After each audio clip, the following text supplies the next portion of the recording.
Hello, everyone. Today's lecture is about IAS 40 investment properties.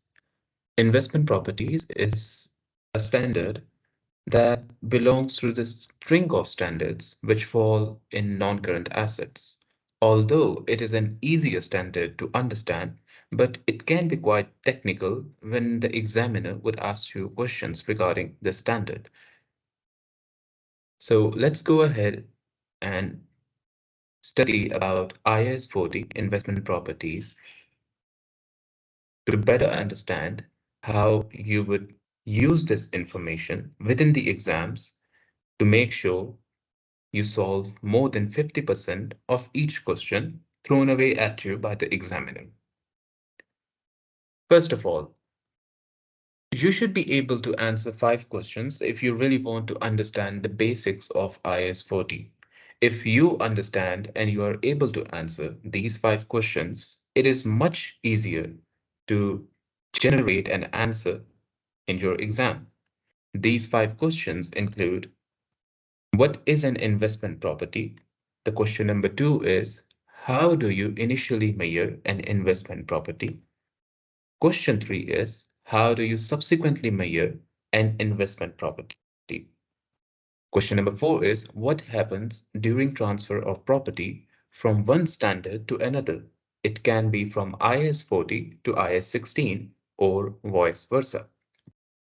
The question 5 is: what is partial owner use and ancillary benefits within IAS 40, and how do these two contribute towards deciding whether a property falls within the scope of IAS 40 or not? And again, complementary are disclosures in each and every standard.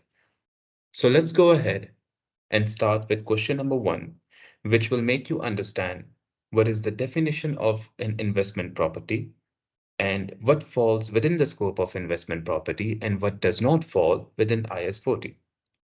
Now remember, I will not be focusing upon the theoretical point of view from the standard. Rather, I will be focusing upon the conceptual point of view in the standard. So let's go ahead with question number 1 and understand what is an investment property. So what is basically a property?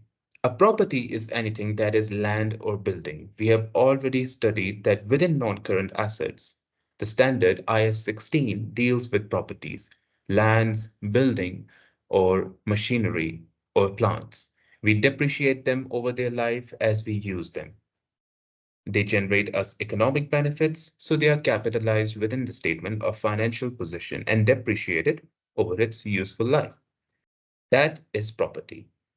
But within IAS 40, the property only includes land and buildings.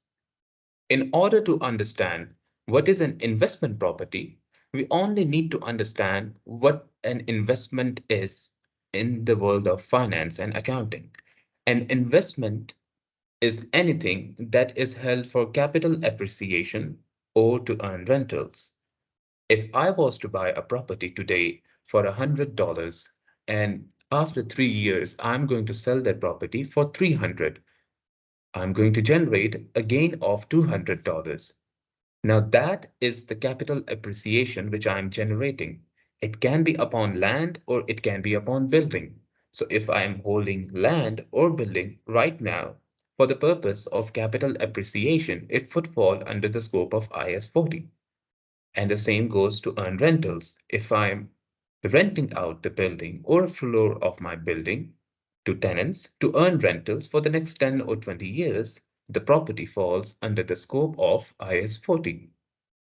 Now, as we have generated the understanding that what is an investment property, it is any sort of land or building that is held for capital appreciation or to earn rentals, we need to go further ahead and understand what falls within the scope of IAS 40 and what does not fall under the scope of IAS 40.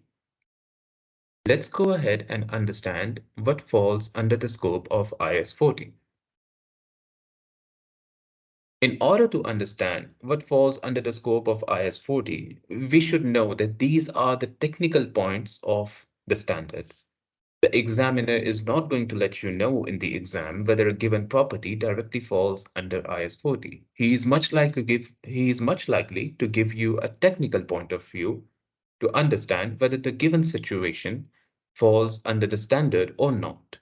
So, in order to understand this, we must know the technical points of this standard. The number one thing which falls directly under the use of IS 40 is a land which has been held for an undecided use.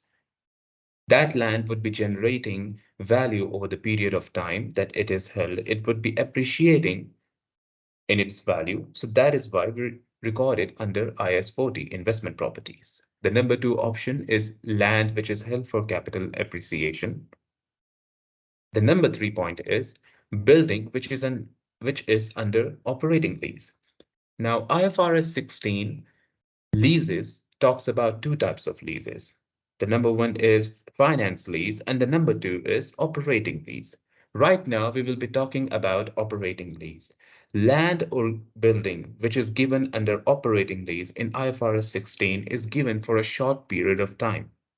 And we maintain the control over the building or the land, hence, and it is appreciating in value, and we are earning rentals from that building or land. So we record it as an investment property because we have control. The number fourth point is vacant building, which will be given under operating lease. It can be building or it can be land. But if we are holding the land or building, an investment property, which we are holding right now, and we have decided that we will give it under operating lease, but it is not leased at the moment, we would still record it under investment properties. Let's go ahead and understand what does not falls under the scope of IS 40. First of all, there are four different things which would not fall under its scope. A property which is under my use, which is under the use of the company itself, or it is used by the company's administration to do day-to-day tasks, would not fall under IS 40. Rather, it would fall under IS 16 property, and it would be depreciated or revalued using the cost or the revaluation model under IS 16. The number two thing is IS2 properties. If I am selling properties or lands or buildings in the normal course of business, I construct the property, I sell it further, I buy the land, I buy lots of land and sell it further to customers. Now, that is my normal and ordinary course of business, and it would fall under the scope of IS2 and not under investment properties. Now, the number three point is the property which falls under the scope of IFRS 15. If I'm constructing a property for a customer of mine and I will be earning revenue from that property based upon the completion of the project, that property is not under my control. Rather, the property would be controlled by the customer in the future. And I do not control the property as I am not making the property according to my use. Rather, the property is made by me for the customer's use. Hence, I do not maintain any kind of control over it. So the property would fall under IFRS 15 and not under IS 40. The number fourth point is property which has been leased under finance lease under IFRS 16. We talked before that a property which has been given out under IFRS 16 in operating lease, I maintain the control over it as I have rented it out on a short period of time. But if I have rented a property over the longer period of time, then I do not maintain any kind of control over that property. Hence, as I do not control the property, it cannot be disclosed as an asset in the statement of financial position. So I would not record it under IS 40. Hence, it would be recorded as instructed under IFRS 16 as a finance lease. And the most important point now that what does not fall under IS 40 is about property which is being constructed as an investment property. First, it will be held under IS 16, and when it is ready for use, it would be transferred to IS 40. If I am constructing a property right now, which I know and I have decided that it will be an investment property for me, either I will hold it for capital appreciation or to earn rentals. But for now, as I'm constructing the property, it will fall under IS 16 as Right now, it is not ready for its use. Although it falls under IAS 16, it would not be depreciated. Rather, the cost would accumulate over the years that it is being constructed, and then that cost would be transferred to IAS 40 when it is ready for use. How the cost will be transferred to IAS 40, we will discuss it further on. Let's come to question number 2, which was that how do you initially record an investment property in your accounts? The number one thing which we need to realize before we move on to this question is that non-current assets, whenever we are recording those assets in our books, we record it upon cost, whether we are recording it under IAS 16 or IAS 38, those are also assets, or even IAS 41, we record it upon cost. So here also, we use an initial measurement which is based upon cost. So IAS 40 also allows that we can only record an asset upon its cost. Now, we need to decide that what does the cost includes? The cost of the initial recognition of an asset. What can the cost include of that asset? The cost can include two things if we are buying the asset from outside. If we are buying the asset from outside, it would include the acquisition cost of the asset and the transaction cost.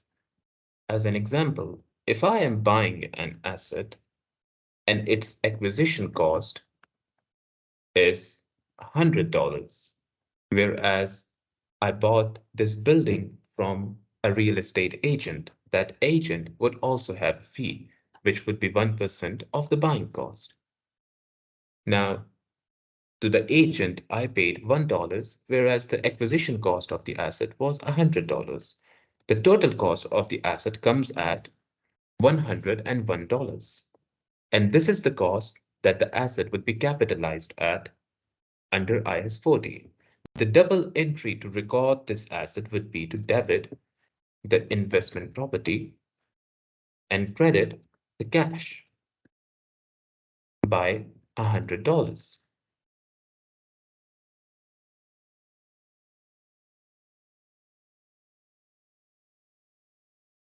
This would be the double entry. The asset would be shown in statement of financial position as an investment asset, whereas I would have paid cash, so I'm crediting the cash amount. Now, if I am constructing the asset, it includes all the construction cost that is directly attributable to the construction of the asset. We can use the formula or the concept that we learned under IAS 16 to find out the construction cost of the asset, which can only include the directly attributable cost to the asset and then capitalize that cost in investment property. Now remember, if we are constructing an asset to be used under IAS 40 as an investment property, as we decided or as we learned earlier, that property which is being constructed as an investment property will first be held under IAS 16, but it would not be depreciated as we are currently not using the asset. But the cost would accumulate over the construction's life of the asset as it is being constructed. And once it is constructed, we would then transfer the property to IAS 40 as an investment property. Now, how would we transfer the property? Again, we would learn it further on in this lecture.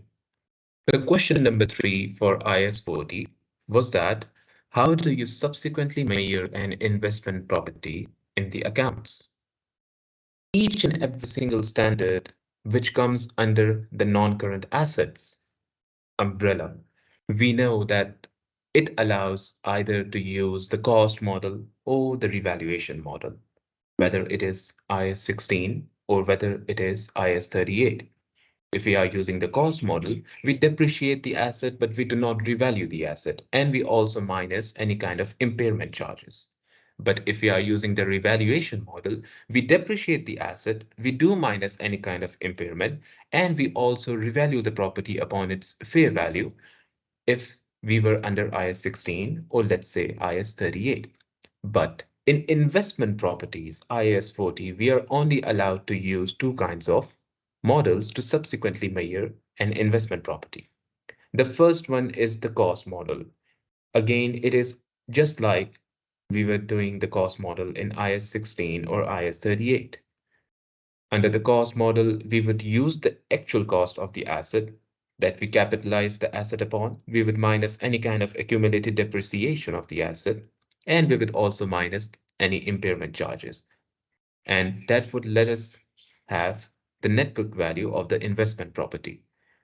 We can use this, or the second option is that we use the fair value model under IAS 40. Now, the fair value model is rather much more interesting and easier to understand because it does not incorporate any kind of depreciation, any impairment. Rather, the cost of the asset is fluctuating at the each year end based upon its fair value in the market. It can be lower than the cost or it can be above the actual cost. If it's lower than the actual cost that we recorded the asset upon, it would result in a loss in the fair value of the asset. And if it's above the actual cost of the asset, it would result in a gain. Under the fair value model, the property is revalued to its fair value at the end of each period, while the gain or loss is charged directly to profit and loss. In IAS 16, property, plant, and equipment, we used to charge the revaluation gain and loss in other comprehensive income. But here we do not charge it directly to other comprehensive income. Rather, we charge the gain or loss in profit and loss.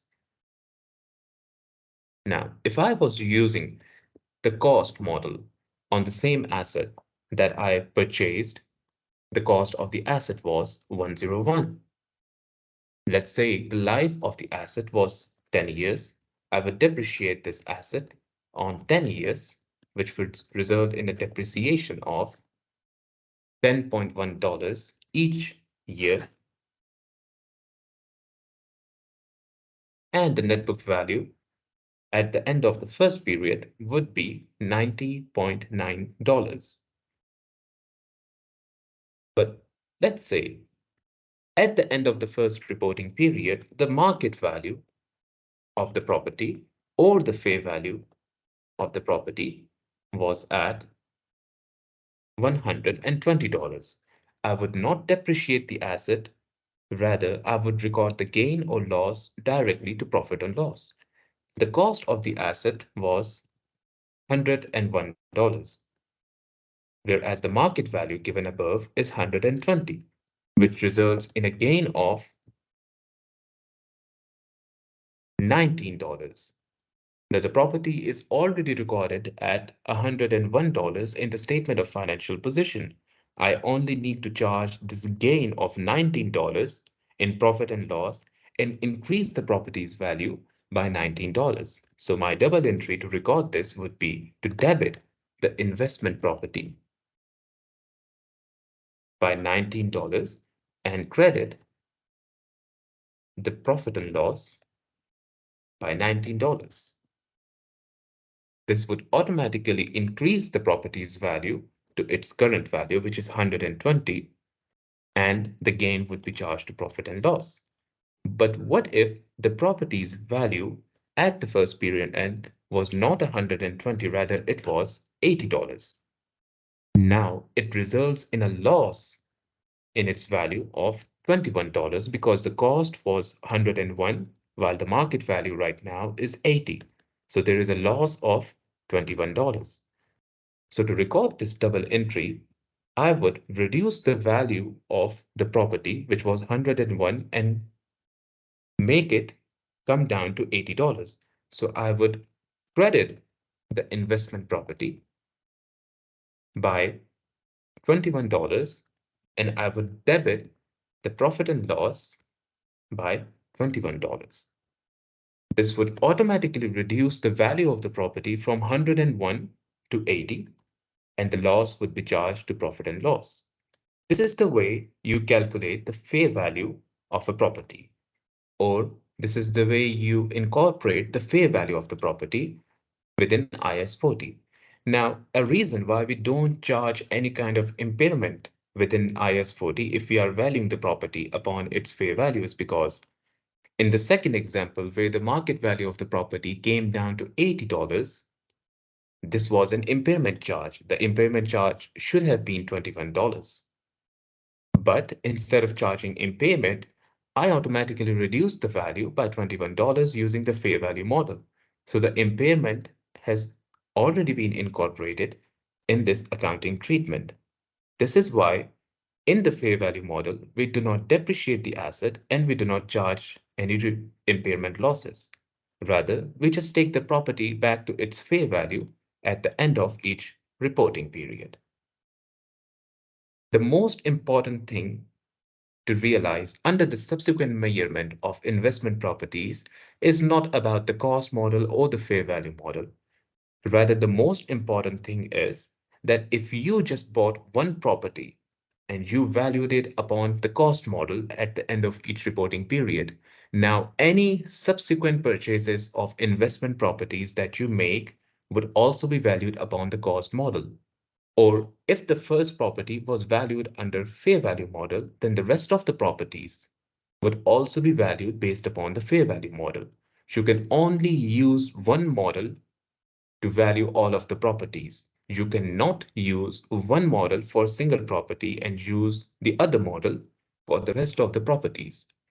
Hence, the most technical point under the subsequent measurement is that to realize and to understand and to memorize that only one model, either of the two, can be used to value all of the investment properties which a company holds.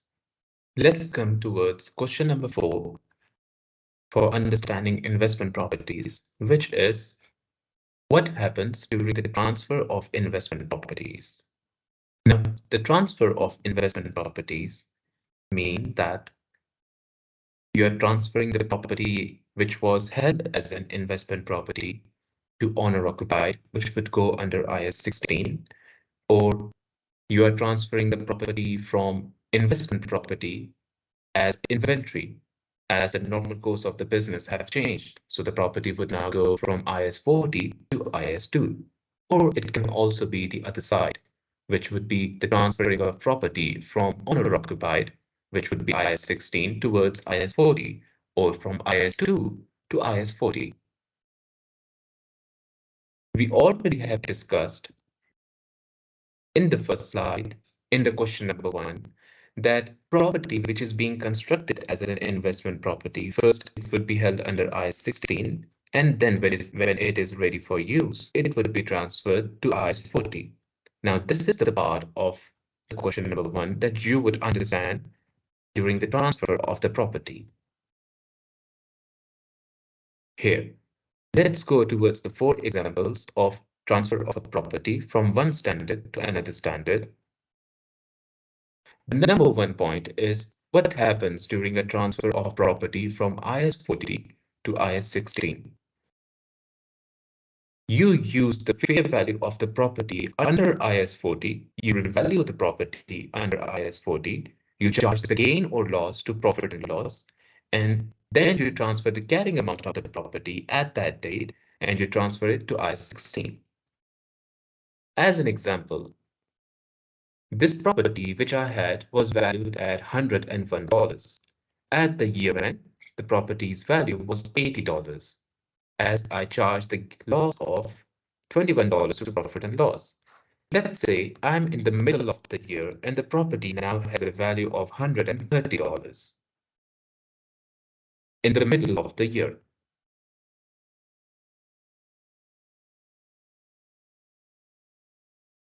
Previously, the property was recorded at $80. So now, first, I will have to increase the value of the property under IAS 40 to its current market value, which is 130. There is a gain of 130 minus the value of the property, which is the recorded value, $80. A gain of 50 appears. I would record the double entry of debit investment property by $50 and credit profit and loss by the same amount. Now, the value of the property recorded in my accounts as an investment property is at 130 because I have recorded the gain of 50 in profit and loss and increased the value of the property from 80 to 130 by recording the gain of 50. I will now need to transfer according to this example that first we use the fair value of the property under IAS 40. This means that we revalue the property. We have already done it, bringing it from 80 to 130. And then we transfer the property to IAS 16. So I de-recognize the investment property. I credit the property by its carrying amount, which is 130, and I debit IAS 16 property by the same amount. As we are in the middle of the year and we have remaining six months left, so we will have to charge before we come to the year end and at the year end, as the property is now under IAS 16, I will have to charge depreciation. The current net book value of the property is under IAS 16, it is 130. We discussed previously that the property had a life of 10 years. So we would use those 10 years to calculate depreciation for just 6 months. That would be 130 divided by 10 years multiplied by 6 months divided by overall months in the year. Let me, which would result in a depreciation charge of 6.5. And the net book value of the property at the year end would be $123.5 under IAS 16.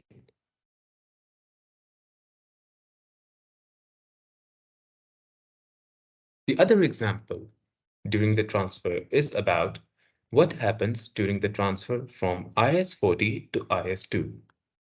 We use the fair value of the property under IAS 40 the same way we use the fair value of the property in the first example. We revalued the property from 80 to 130. We recorded the gain of 50 in profit and loss. And then we transfer the carrying amount of the property, which would be 130, towards IS2 as an inventory, and it would be disclosed as a current asset in inventories. The other example for transfer is about what happens during the transfer from IS 16 to IS 40. We use the fair value of the property under IAS 16 first. We revalue the property under IAS 16 using the models of revaluation under IAS 16. So we would not charge the gain to profit or loss, rather we would charge the gain to other comprehensive income, to OCI. And if there is a loss upon the revaluation, we would charge it to profit and loss. And then the carrying amount of the property would be transferred to IAS 40. As an example, let's say I hold a property under IAS 16 right now at a value of $1,000. And at the middle of the year, I decided that I will have to transfer this property to IAS 40 as I'm holding it for capital appreciation purposes from now on. The life of the property was 20 years. So first, to come to the middle of the year, I will have to depreciate the property for 6 months. So the depreciation would be 1,000 divided by the 20 years life multiplied by 6 months divided by 12. It would result in a depreciation charge of 25, and the net book value of the property at that date at the middle of the year would be $975. Whereas the revaluation or the fair value of the property right now is at $120. First of all, I would need to revalue the property under IAS 16 using the revaluation model under IAS 16, which would result in a gain of $45. This gain would be reported in other comprehensive income, and then I would record or transfer the property from IAS 16 to IAS 40. I would debit IAS 40 property by the fair value, I would credit IAS 16 property as I'm derecognizing the property by the same amount. How would I record this gain of 45 using the double entry? I would record this gain first before transferring the property. So what I would do is that I would debit the IAS 16 property by 45 and I would credit other comprehensive income by the same amount. And when the property has gone up to its fair value of 120, only then I would transfer the property towards IAS 40. What if there was a loss upon the carrying amount of the property when we were revaluing the property upon its fair value? When it was under IAS 16, let's say all of the remaining factors were not changed, whereas only the fair value was not $120.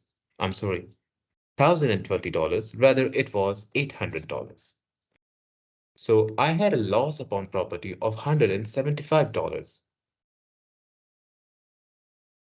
First, I would credit the IAS 16 property by 175 and debit profit and loss by 175. Why am I not debiting the other comprehensive income? Because we learned that if we are transferring the property from IAS 16 to IAS 40, we charge any gain to other comprehensive income, but we charge the loss to profit and loss. That is why we are debiting profit and loss for the amount of loss, which was 175. After this entry has been recorded, after the property's value has been reduced by the loss, we transfer the property from IAS 16 to IAS 40. The double entry from that for that would be debiting IAS 40 property, which is the investment property from now on, by 175 and crediting the IAS 16 property by the same amount, which was 800, not 175.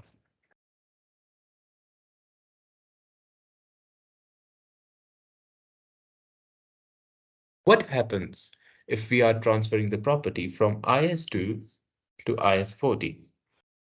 We use the fair value of the property under IS2. This means that we revalue the property upon its fair value under IS2, and then we charge the gain or loss both to profit and loss under IS2, and then we transfer the property from IS2 to IS40.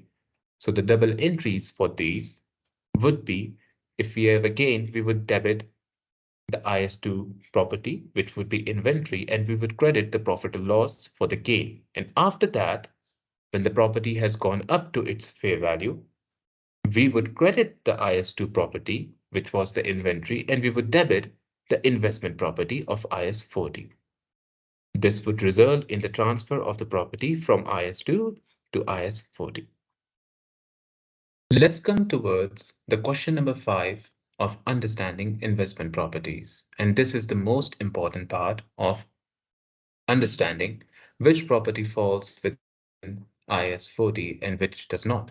Because these 2 points, the partial owner use and the ancillary benefits, are a very technical portion of the standard, and they are used within the exam if the examiner is testing the question very often. So the question is, what is partial owner use and what is ancillary benefits within IS 40? We would go over them one by one and understand how they do contribute towards IS 40, whether a property would fall under IS 40 or not, by understanding these two parts. The first one is understanding about ancillary benefits. What are ancillary benefits? An ancillary benefit would be anything that you would provide to a tenant if you are renting out a building. It would be repairs and maintenance or covering up bills, hiring people to as security persons to take guard of the building, That would incorporate or that would be known as an ancillary benefit.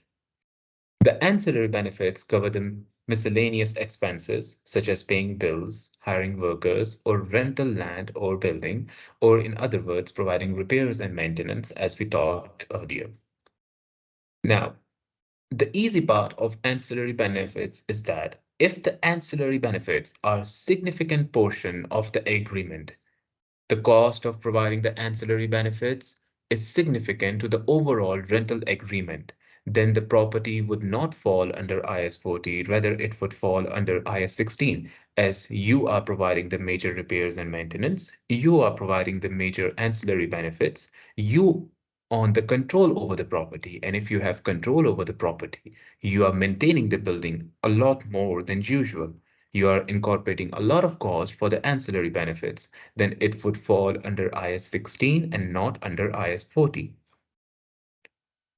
So just to memorize this and just to understand how ancillary benefits contribute towards IAS 40, you just need to memorize or to learn this concept of these two single lines, which is if the ancillary benefits are insignificant, then property remains under IAS 40. And if these become significant, then property would be transferred to IAS 16.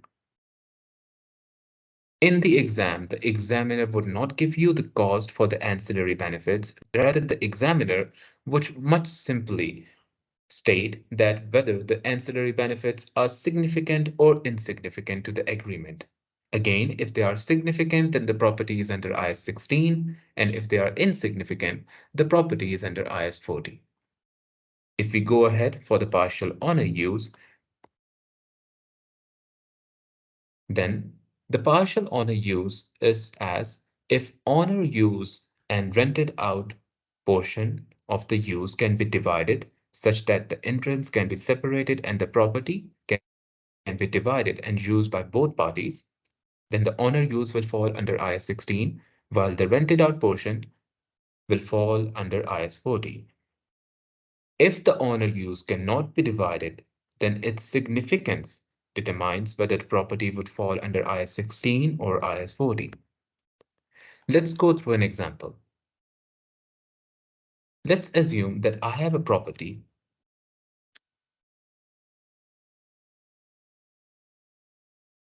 of 1, 2, 3, 4, 5, 6, 7, 8, 9, 10, 11.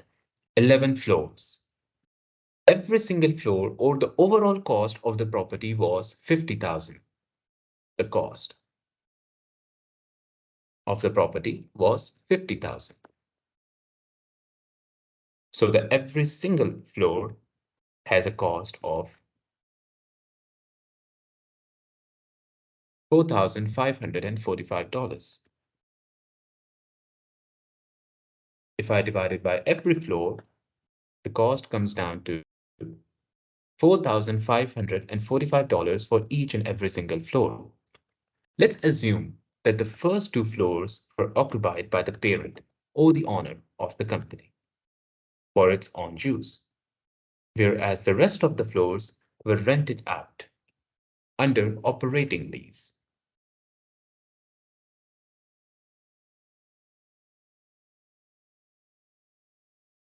The second few floors were rented out under operating lease, and the final three floors were rented out under finance lease.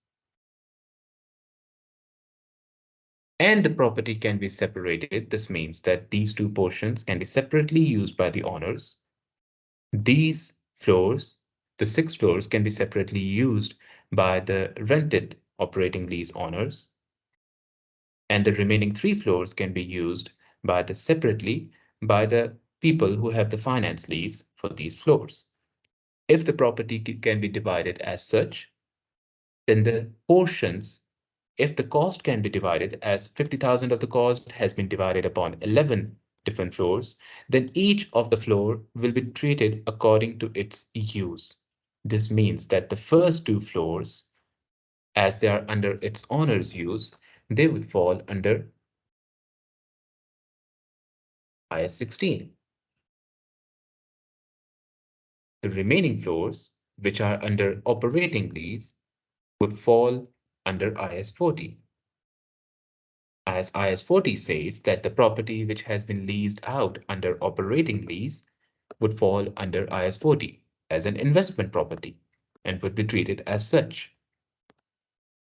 The remaining of the portions that are under finance lease, as the IAS 40 says that under finance lease, if a property has been leased out, we do not have any kind of control over that property. So we would not capitalize it as our own investment property. Rather, it will be treated under IFRS 16 by its own methodology. Now, if the property is under IAS 16, the initial cost of recognition would be these two. The cost of the first two floors. It would be $9,090.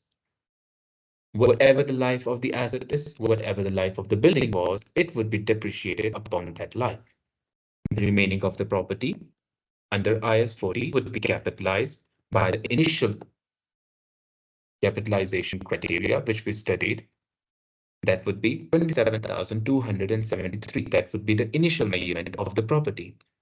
Now, depending upon IAS 40's two models for the subsequent measurement, if we are using the cost model, the property's value or the floor's value, combined value of 27,272 272 would be depreciated if we are using the cost model upon its life. And if we are using the fair value model, this property's value would be revalued to its fair value at the end of each reporting period. And the remaining property, as it is leased out under IFRS 16, would not be capitalized. Rather, a present value would be capitalized as an asset and a non-current asset. Only these two properties would be capitalized, one under IAS 16 and the other one under IAS 40, and subsequently they will be treated as according to each standard.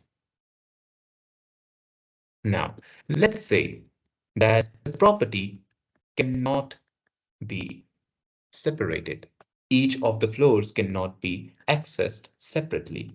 But if I was to go to this floor, the most upper floor, I would have to go from each of the floors beneath the property. I cannot enter the property without going to the rest of the floors. And the property cannot be divided into different parts. And this does not exist. Let's assume that this does not exist.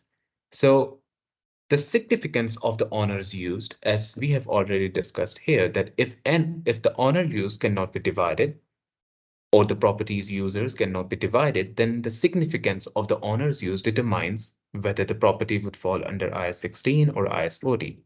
Now here, the honor only has two floors, hence all of the property would fall under IAS 40. This means the total cost of the property, which would include the honors floors as well, would fall under IAS 40. That would be 36,363. But if the owner has, let's say, 6 floors, and the remaining 2 floors are only rented out on operating lease, the owner has the significant portion, the property cannot be divided. As the owner has the significant portion, then all of the cost of 36,363 would be treated under IAS 16 and subsequently measured by the principles of IAS 16. And the property would not be classified under IAS 40 as an investment property. Let's come towards the final part of IAS 40, that is the disclosures. Remember, if you understand each and every single disclosure for different standards, or if you remember even one or two disclosure requirements of the different standards, it would help you get some extra marks for the purpose of examination. If you can write the disclosure requirements according to the given scenario that the standard also requires these, and these should be disclosed separately into the notes of the financial statements, the examiner is much likely to give you half or 1 mark for each disclosure that you disclose, if it is right according to the given requirement. So let's study what are the disclosure requirements for IAS 40. The first disclosure requirement for IAS 40 is whether the cost or the fair value model is being used under IAS 40. Whatever model we use, as we have already discussed before, that all of the properties should only be valued or subsequently measured using any one of the model for consistency purposes. You cannot use one model, or let's say the cost model, on one property, and on the other property you cannot use the fair value model. You would have to use only one model according to your needs on all of the properties. And whichever model you use, you will have to disclose it to the notes in the financial statements. The second disclosure requirement is amounts recognized in profit and loss for the period should already also be disclosed. So if you are using the cost model, the amount charged to the profit and loss would be any kind of impairments and the depreciation. They will have to be disclosed in the notes. Or if you are using the revaluation model, it would be the gain or loss in the value of the property, and it will need to be disclosed within the notes to the financial statements. The third point is a reconciliation between the carrying amount of the investment property at the beginning and at the end of the period. What this means is that if I have a property which has a carrying amount at the opening date of $100, and at the closing date it has a carrying amount of $200. Now, if I'm using the fair value model only, then the value would increase. So I would have to provide a reconciliation. I would have to show what the opening amount was. I would have to show what the gain or loss on the property was, and I would have to show how and what the closing value of the property was at the end of the period. And if I'm using the cost model, I would have to show the depreciation charges. As such, I will have to show the opening balances. I would have to show the depreciation charge, and I would have to show the closing amount. The reconciliation would be as such, and the closing amount would be 80. This would be if we are using the cost model. This would be a reconciliation shown in the notes. And if we are using the revaluation model, we would have opening amount, we would have gain or loss, and then we would have the closing amount. Let's say I have the value of $100, I had a gain of $20, the property's closing value was 120. So this is the reconciliation, which would be shown in the notes to the financial statements, whatever model I use for subsequent measurement. The fourth and the final requirement of the disclosure is the fair value of the investment property if the entity uses the cost model. So let's suppose I was using the cost model. I would have to disclose this reconciliation in the accounts, and it would show the closing amount of $80 only if I was using the cost model. In addition to this, I would also need to disclose the fair value of the property if I'm using the cost model. And let's say the fair value was 120. This is just for the disclosure. This fair value does not reflect or does not affect the carrying amount of the asset within statement of financial position and within statement of profit and loss. This is just a disclosure requirement of the standard. This marks the end of the discussion of IAS 40 and how and what are the requirements of IAS 40 if we want to understand it. Let's go ahead and solve an exam format question for 5 marks. The question requirement is this, whereas the answer would be written right here. The calculations can be performed right here, just for the sake of understanding how I would solve or you would solve an exam question. Before I start my question, I would have been given a rough sheet, a white paper, a blank paper, and I would use it to write down the structure of how I would structure my answer. So I would write down the structure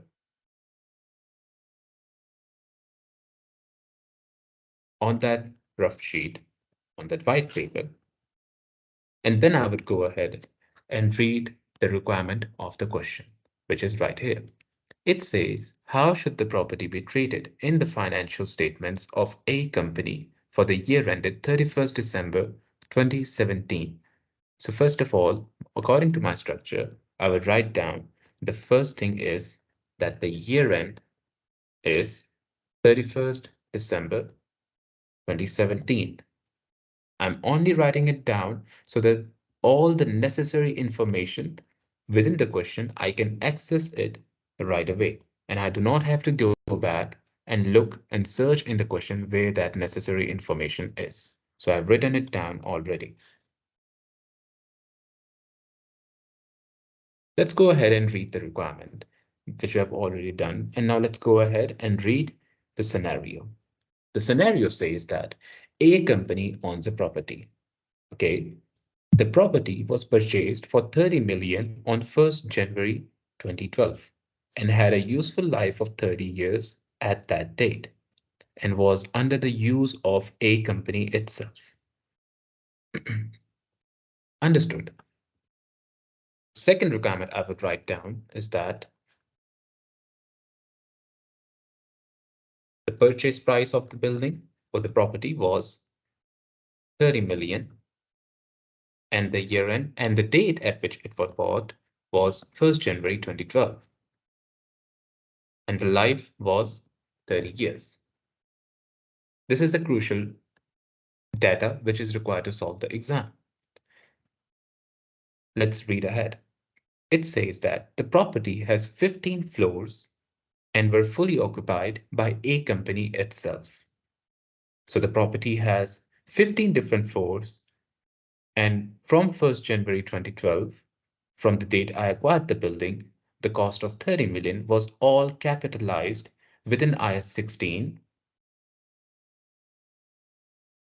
I would write it down. It was capitalized within IAS 16 as the property was occupied or the 15 floors were occupied by a company itself. On 1st January 2017, now the other date given to me is the start of the year end, 31st December 2017. It was year start. It is 1st January 2017. This means that the property, the time between these two dates is from 1st January 2012, 2013, 14, 15, 16, and 17, 5 years. 5 years has gone by. Okay. On 1st January 2017, it had a market value of 50 million and its remaining useful life remained unchanged. All right. At this date, the company vacated 10 floors of the company and rented those on operating lease to earn rental income. Management wishes to measure properties at fair value where this is allowed by accounting standards. So at the year start is 1st January 2017. At this date, the value of the property is 50 million. The life is also 30 years and it is as the life has unchanged, whereas I have vacated 10 floors. So I only have 5 floors, which are owner occupied, whereas the 10 floors are rented and they are under operating lease. So if I have given or rented out floors of a building on operating lease, this means that it would fall under the scope of IAS 40.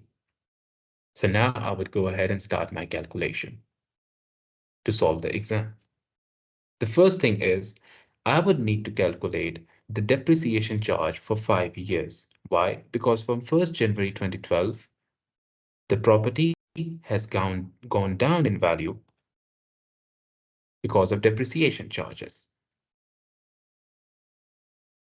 So I would go ahead and for the first 5 years, I would write down working one, which would be IAS 16, and it would state the carrying value or the cost of the building, which was at, as I've written down, it was 30 million. 30 million.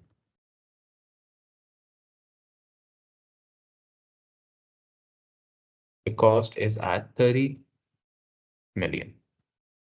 The depreciation charge would be for 30 years. The life is at 30 years. So the depreciation charge would be 30 million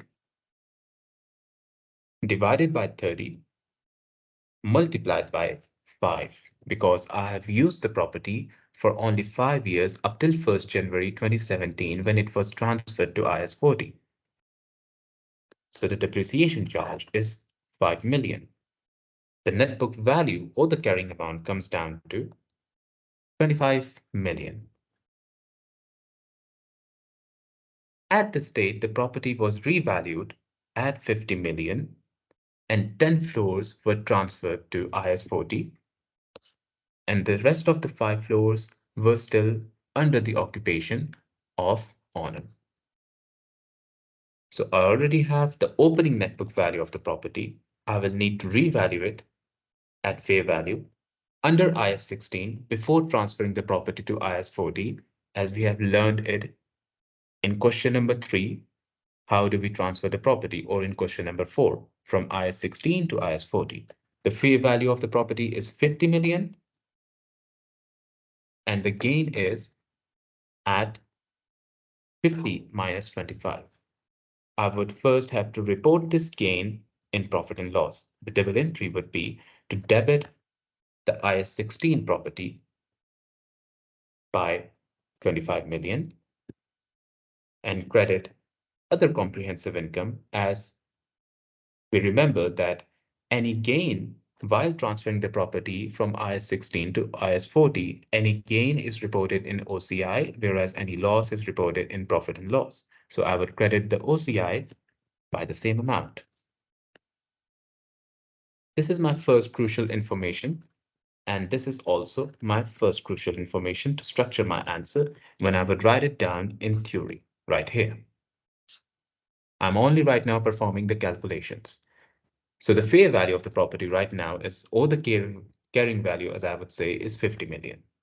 Now I will need to divide this 50 million between the 15 floors and then transfer the cost to IAS 16 for the 5 floors and the remaining cost to 10 floors which have been rented out. So what I would do is that I would find the cost for each floor. That would be 50 million divided by 15. That would come down to 3.333 million. And then for the first 5 floors, the cost would be 3.3 million multiplied by 5. And for the remaining 10 floors, the cost would be 3.3 million multiplied by 10. Now the 5 floors would still be under IAS 16, whereas the rest of the floor will need to be transferred to IAS 40. So my double entry would be to debit investment property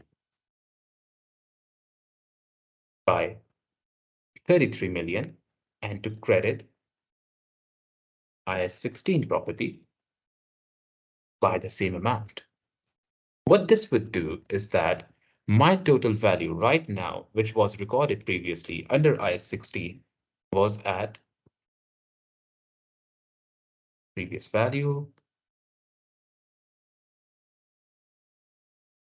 under IAS 16 was at 50 million. Whereas I have credited the IAS 16 property by 33 million.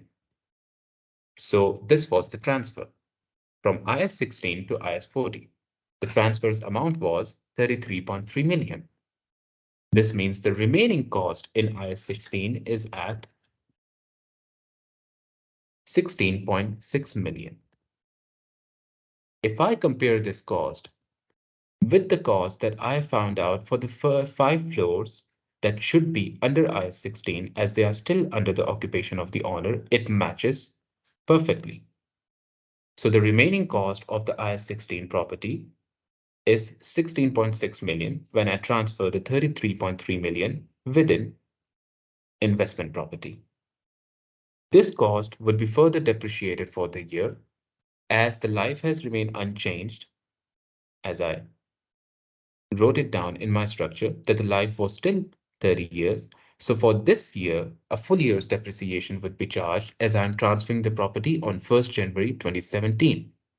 And the value was also changed on 1st January 2017. So the depreciation charge for this property would be 16.6 divided by 30. It would give me a 1-year charge, which would be $555,000. My total net book value at the year end would be 16.1. This is an important piece of information. Whereas the investment property, we have not been given in the question the fair value for the property after we have transferred the property into IAS 40, the remaining 10 floors. For those, we have not been given the fair value, but we know that the management wishes to measure properties at fair value. So we would write it down that this would be valued at fair value. We would use the fair value here. Now I would go ahead and write down my answer. But before I write my answer, I will need to understand that there are 5 marks. Just by explaining the calculations which I have performed, the examiner is not going to give me 5 marks. I will need to provide an introduction. I will need to provide the examiner about each standard which is being used here in this scenario and explain according to scenario what are the requirements for the standard. I would write down, or in other words, I would start my answer by this, that IAS 16 requires that properties which are valued using the revaluation model, the gain should be charged to OCI at each reporting. Furthermore, I would write that in accordance with IAS 40, if a property is being transferred from IAS 16 to IAS 40, then it should be revalued under IAS 16 first at its fair value, and any gain should be charged to OCI, whereas any loss should be charged to profit and loss. Now, to understand it is that there is another requirement or there is another technical point within the question that was transfer of only 10 floors of the property of the building to IS 40. So I will also have to write down about the partial owner use and operating lease. So these technical points would also be explained in my answer. I would write down that under IS 40, if the property can be separated between the owner use and the tenant's use, then only the portion which is under the use of the tenants should be transferred to IS 40. And if the floors are rented out on operating lease, then the property can be transferred to IS 40. Now, this is the introduction from my answer. This would only help me get 1.5 to 2 marks for the 5 marks of the total requirement. Writing this down takes a lot of time, but the thing is that you need to look professional when you are writing your answers within the exam. The examiner supposes that he does not know anything about the standard. He does not know anything about the book. He does not know who you are or how much you have studied. Although within your mind, you would know all of this, all of what we have written up till now, but the examiner does not know it. If you don't write it down and only explain the calculations which we have performed right here, which we will also explain in our answer right now, it would only give you 3 to 3.5 marks. But you are not aiming for just these marks. You should aim for the full 5 marks if it is easier. And this is what we have done. You've explained all the technical points that according to these technical points, which were in the requirement given above, how each and every single standard says according to those technical points, what the standard says according to those technical points. So now the examiner knows, okay, you know what the standard says, you know the name of the standards, you know the number of the standards. Now you would go ahead and write out according to these requirements of the standard, what you have performed in calculation. So you would say that initially the property was purchased for 30 million with life of 10 years. I'm sorry, 30 years.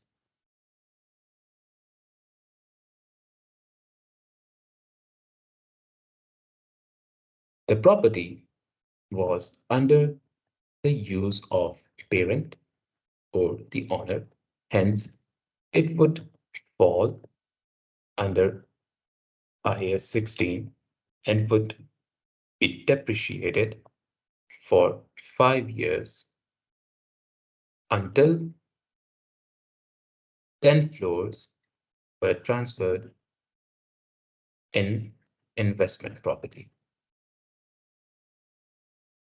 A depreciation charge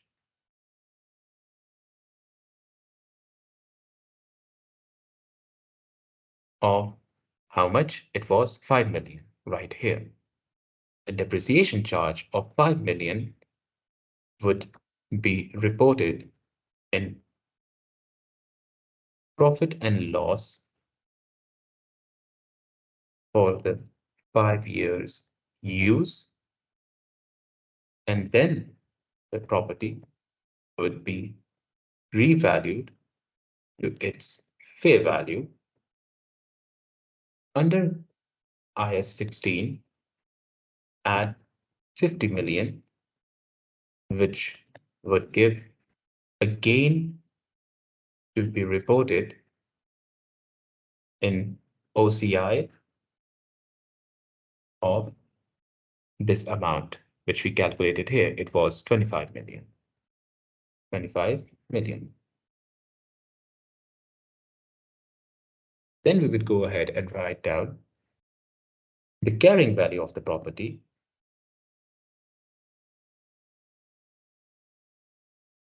would then be divided between 10 and 5 floors separately. And as the 10 floors are rented out under operating lease, hence the cost of how much? It was 33 million. The cost of 33 million would be transferred to investment properties. And as we stated right here, that they would be valued at fair value as the management wishes to use the fair value. So we would write down, as we are not given the fair value of the properties, we would only write down that would be transferred to investment properties and would be revalued to its fair value at the end of each reporting period. Whereas the 5 floors which had a cost of this much, which was 16.6 million, which had a cost of 16.6 million, would remain under the use of owner and under IAS 16 and hence would result in depreciation charge based upon unchanged life of 500,000, or we can write down 555,000. 5, or we can write down $0.5 million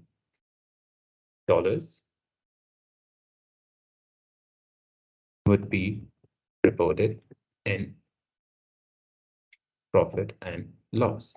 And this marks the end of my answer.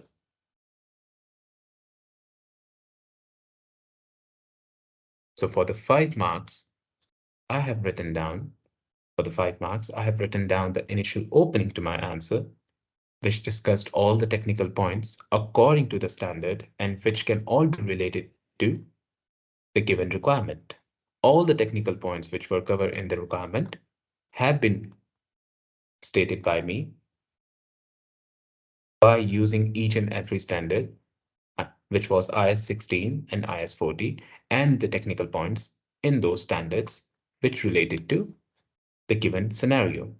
After which, using my calculations which I performed, I went ahead and write down the theoretical point of view of performing the calculations, which was the easiest pass. This marks the end of this lecture. And if you'd like to contact me for further clarification for IAS 40, or to understand different question, or in order to take live classes, you can contact me in the given number in the description. Thank you for your time.